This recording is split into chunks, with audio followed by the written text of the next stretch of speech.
I went from not being able to do a single handstand push-up and not even being able to do a proper handstand to doing 6 handstand push-ups in a row and doing a total of 30 handstand push-ups in one workout. And I achieved all of this without using pike push-ups.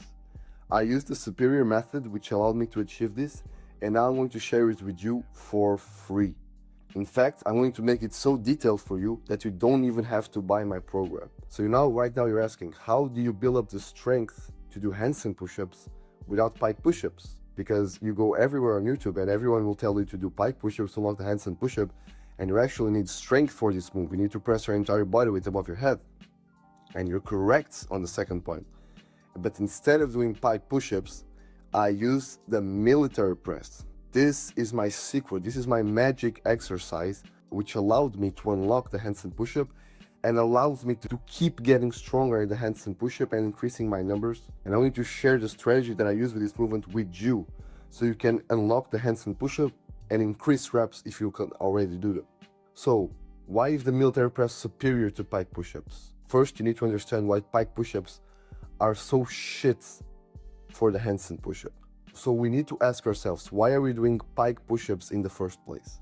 We're doing pike push-ups because we want to build up enough overhead strength to be able to pull our entire body weights above your head. So we can build enough strength, so ultimately we're able to do a handstand push-up. So since this is our goal, what makes pike push-ups so bad is that progress is not very linear, it's very inconsistent, and overall very ambiguous, because once you get strong at the given body position on a pike push-up, you're going to need to switch body positions by elevating the feet or getting the feet closer to your body, and this usually means that you're making a huge jump in intensity.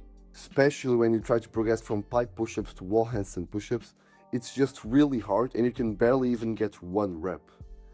Also, how much you're weighting each particular day when you're doing pike push-ups is going to vary because of your water weight on that particular day, and of course also because of the body position that you're using, because it will not be always the same, because there are so many body cues that you need to get right that it's just not impossible for you to get the exact same pike position every single workout. And this is bad for your progress, because what you want to do is use the same weight for a while until it gets easy, and then you add weight. This is the best way to get stronger. And that's why the military press is superior to unlock the handstand push-up. This is how I used it. I realized the pike push-up was a bad method and I switched to the military press. So I kept getting stronger in the low rep range. I did between 3 and 5 sets of 3 to 5 reps, and I stayed with the same weight. I started in the lower end of the sets and reps, doing 3 sets of 3 reps, and over the weeks I kept getting stronger until I did 5 sets of 5 reps. Once I could do that with, for example, 40 kilograms, it was time to add 5 kilograms. So now I'm doing with 45, and then I went back to doing 3 sets of 3 reps. And then I increased them once again, and I just kept doing this until I could pretty much push my entire body weight above my head. And once you get to this point, you need to try handstand push-ups. They become so easy in terms of strength, because on the military press, you're using a full range of motion where the bar stops in your chest and then you go and you bring the bar over to your head. On the handstand push-up on the floor, you're only going halfway. You're stopping at about like where your nose touches the ground. So it's much more easy when you're used to pressing heavy weights with a full range of motion, which you do on the military press. So this, using the military press like this, allowed me to unlock the handstand push-up. And the catch here is that I keep doing the military press as I practice my handstand push-up, because this makes my overhead press strength go up forever.